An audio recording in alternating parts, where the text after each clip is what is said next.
Near Mint Condition, the home of collected editions. And check out that eye, that's exactly what we want to see. Woo, look at that panel, baby. And that, as they say, is that.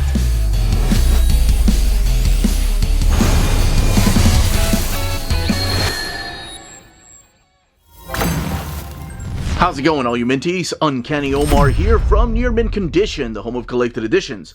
Join me today for my overview of the Hornsby and Halo and the Rocketfellers, both volume 1s from Ghost Machine and Image Comics. So let's go ahead and get started.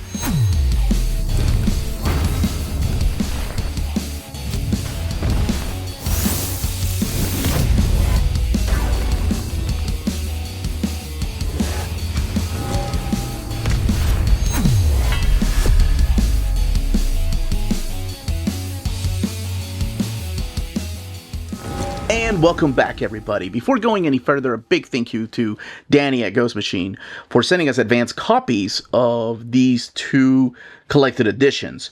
So we have Hornsby and Halo and the Rocketfellers Volume 1, both of them coming out a week apart. So you have the Hornsby and Halo that came out September 2nd or 3rd, depending on where you get your books, and then the 10th or 9th is Rocketfellers. So what we're going to be looking at here, let's look at the backs of these books. Each one of these, by the way, retails for $14.99 and rated teen. Honestly, Hornsby and Halo really could be almost like an all-ages book. Has an innocent flair. Yeah, it's got some things. Okay, let's play it safe and just say teen. So let's look at Hornsby and Halo first, and then we'll look at the Rocketfellers. Okay, let's go ahead and get this opened. This is one of my favorite things that Ghost Machine does, is add these images to the front and the back, like on the opposite side of the covers. It's a nice touch. Hornsby and Halo. And then, of course, your credits here. Volume 1, because it is an ongoing series. Peter Tomasi, Peter Snejbjerg, and John Calise, Rob Lay, all working together on this particular series. And, of course, Brian Cunningham is the editor, and Steve Blackwell is the overall designer of the book. Okay, so this collects issues 1 through 6 of Hornsby and Halo. And this is volume 1 called Nature versus Nurture. And in here, the book has 176 pages, and again, retails for $14.99. The pitch of this is pretty simple. It is how heaven and hell have decided to kind of come to a truce. They decided, in order to come to a standstill with this big war that's happening, they are going to send a child that will one day inherit hell and a baby that will one day inherit heaven to Earth to be raised by Earth parents. And that's where the characters of Rose and Zach come from. Now, this, again, breaks down exactly kind of like the rules of what's going to happen and how no one should interfere with the two kids being raised by different parents.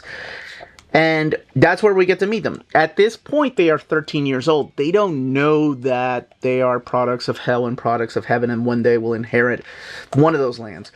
And you can see what kind of characters they are. They're a little bit different, right? 13-year-old kids still trying to find themselves in the world, but also just have this really weird side, like the weight of their respective worlds on their shoulders. And they've been raised completely different. We have Rose that is raised by a loving family, and they are just so giving to all of the community. They have a place where people can pick up, like, clothes for the homeless and food and donations. And then you have Zachary, who's being raised by parents that just leave him a note saying, "Happy birthday, buddy." This is their birthday. I forgot to mention that. It is their 13th birthday. And they leave him a $20 bill and tell him to go get some pizza. And you can see that they own a funeral home. So the title does come from their last name, Hornsby, Rose Hornsby, and Halo is Zachary Halo. The Halos own like I mentioned, a funeral home, and then the Hornsbys have a community center. So, raised by completely different families, even though they're the exact opposite, right? Like, he is the inheritor of heaven and she of hell. And they don't know anything about themselves yet, about who they truly are. Now, how they find out is Zach's parents are so shady. They own a funeral home that after a funeral, they get together with two punks to go and steal this dead lady's jewelry after they have the funeral. So after the hearse takes her to the graveyard, they dig up the spot and bury her. They are going to go out there and get the jewelry because they know how much everything is worth. And apparently it's something that they've been doing for a long time. He starts getting images and starts drawing things, as Rose does too. And then he kind of has this out-of-body, like, it's like an out-of-body experience in a way. And he ends up going to the cemetery where he's seeing these two punks just digging up this old lady and trying to get her things. And they do end up getting her things. And he takes it upon himself to not strike them down, but to teach them a lesson. However, he ended up getting struck by lightning.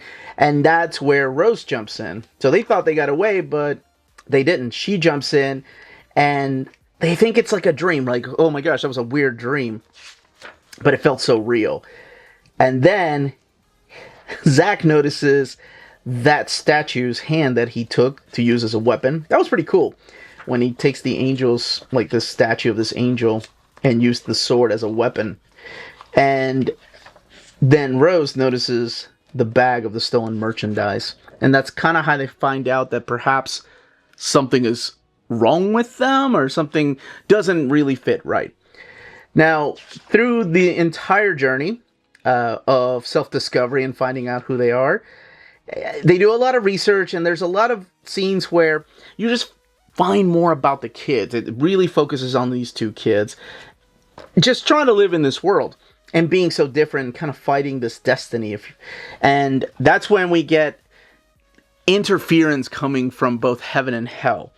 And there's one person that kind of has been keeping an eye on them for a while now, and he introduces himself eventually to them, because you have stories in here where they have to fight a biker gang from hell. Again, not knowing how to use their abilities or powers, they have to fight a zombie horde, and how they fight them off is really unique and interesting. But who they end up meeting, and this isn't much of a spoiler, this is kind of our third main character, is this guy right here.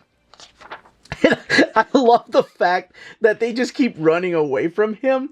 And he's like, look, I know who you guys are. I've been kind of keeping a secret from you all. I've been living here on Earth to kind of keep an eye on everyone to make sure no deals are broken. And they just keep running. That legit made me laugh because it's the way kids act. It's the way that they would react to this creature that looks like a sphinx. It looks like a creature from some kind of nightmare. And he keeps trying to introduce himself, and he's like, look, I'm not here to hurt you. So then what he does is he takes the form of a human that they've kind of known all their lives, and then he really introduces himself as to who he is. And this is when things change, because this is when it is revealed what their destinies are going to be. And again, all this happens within this first 6 issues. So who he is someone named the Adjudicator. And his job is to make sure that no demons or angels, I don't want to show any of that, get in the way of their deal that they made.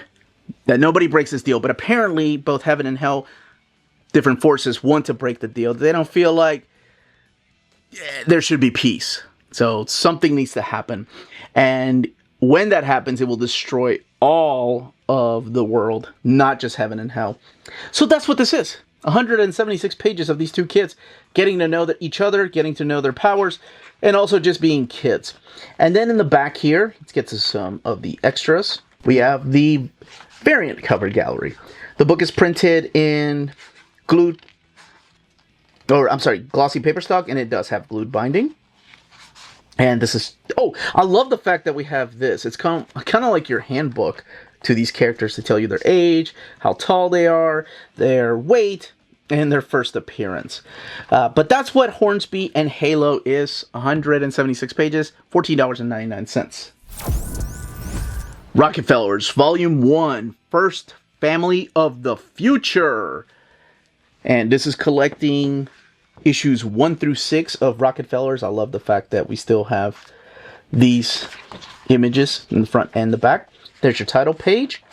And Volume 1, Peter Tomasi, Story and Words. Francis Manapul also doing the story, but artwork. and that includes the inks and the colors, but he does have color assists here on chapters 3 and 4, and chapter 4 by John Cleese and Ian Herring. Rob Lay doing the lettering, and then Brian Cunningham, the editor, and Steve Blackwell, the designer. This is 176 pages and retails for $14.99. Swiss Family Robinson meets John... I was going to say the Jetsons, but it's so much more than that. It really does. It feels so cheesy saying it's about family, but that's what this is. So you're thrown in the middle of a big adventure. You are introduced quickly to these characters that are being attacked. And it's time to catch up. It's time for you to try to figure out what is going on. I love when stories begin like that. It's not a slow build like, oh, let's build a time machine. Oh, let's escape our future or our past and go somewhere else. No, it's like, oh my gosh, we need to get away from these, what are they called? The Kronex troops. They're after us. They're shooting missiles. And you're like, what the hell is a Kronex troop? Doesn't matter. You're immediately thrown into this adventure where you meet the Rockefeller family. So you have the husband, Roland, here. You have his wife, Rachel, his firstborn, Richie, and then Ray, the youngest. And then you have Rosette, his mom, and that Roland's mom, and Roland's dad over here, Rodney. That's the Rocketfellers. And they're escaping this creature that's chasing them, this woman right here that wears a mask. And what they end up doing is they end up getting stuck in present day. So it seems like we go from there to future, or whenever that is, to present day now. Like literally right now. We're talking about right now. I love the way that that's worded. And I forgot to mention one of the most important characters, the family character, Rex. And they're stuck here. And they're trying to get back home. But they've been here for a few months, so they moved into this neighborhood. They're having a barbecue. And they all have their own little personality, their own little quirks. They still have that sense of adventure, so they're jumping from the helicopter that Rachel owns because she works... No, she doesn't own. She works for the newscast company. But here they're trying to acclimate with present day. You have Rachel that works with the news corporation. You've got Richie who's going to school. And you've got Ronald who is... or not Ronald, what's the name? Rodney, who is the older gentleman, of course, that all the older women have a crush on. And then you've got Roland, who is talking to his brother in the future. So his brother Reggie is stuck in the future, and not stuck. They're the ones that are stuck, I'm sorry. And Reggie's like, look, we're trying to find a way to get you back. So they think that something is wrong. And you're trying to put pieces together. There's this floating eye that he's got in this little case right here.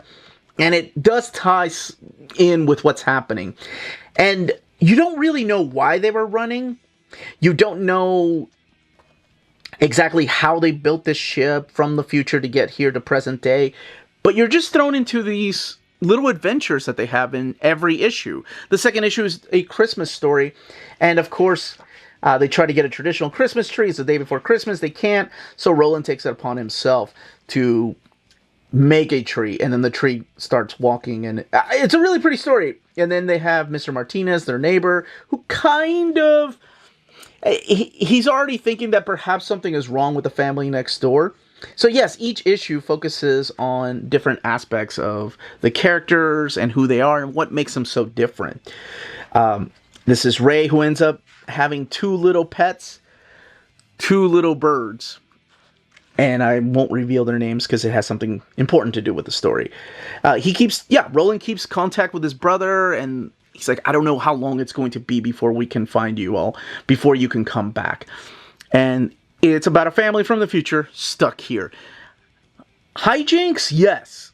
Comedy? Actually, yes. I was surprised by that. Drama? Absolutely. One of the characters decides to start doing crypto without telling the rest of his family. And then there's other characters, too, that are time traveling. Chapter 5 is so brilliant. It focuses on Rex, who's not like your average dog.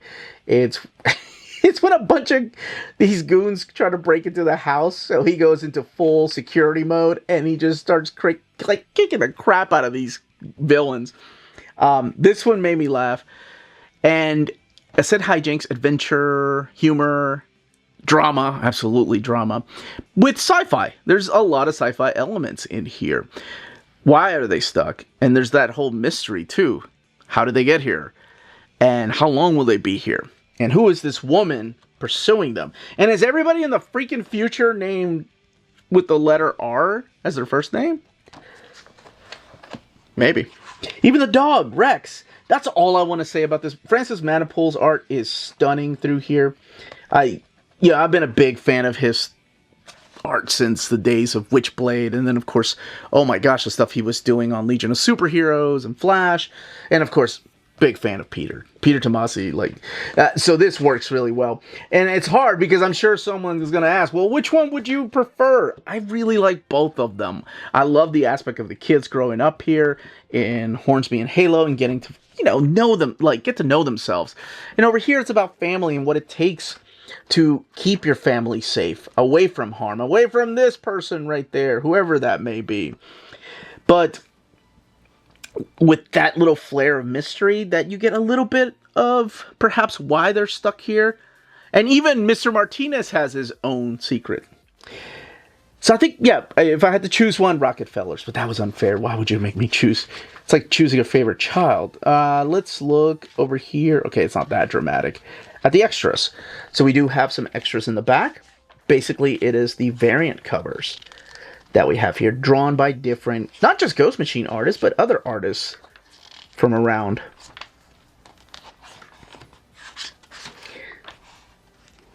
And that, as they say, is that. If you're interested in purchasing either of these books, don't forget to check out our sponsor, cheapgraphicnovels.com, your online home for graphic novels and collected editions up to 50% off cover price. They have excellent shipping and prompt and helpful service. Check out their bargain deals for up to 90% off cover price. And don't forget, the CGN also takes pre-orders. That way you don't miss out on the hottest releases. And they are currently running a special promotion for you Minties. If you're a first-time customer, after receiving your order confirmation email, reply back to that email and let them know Near Mint Condition sent you their way. They will then apply a free shipping promotional credit to your next order in the US. Cheap Graphic Novels, your source for the hottest books with the kind of deep discount, quality shipping, and customer service that will keep you coming back for more. And that was the content and page count. And of course, what the pitch of these stories are. In the comments down below, let me know if you're picking these up either on the monthly series or if you're waiting for these trade paperbacks, or if you're hoping one day, may not have to be hoping that much because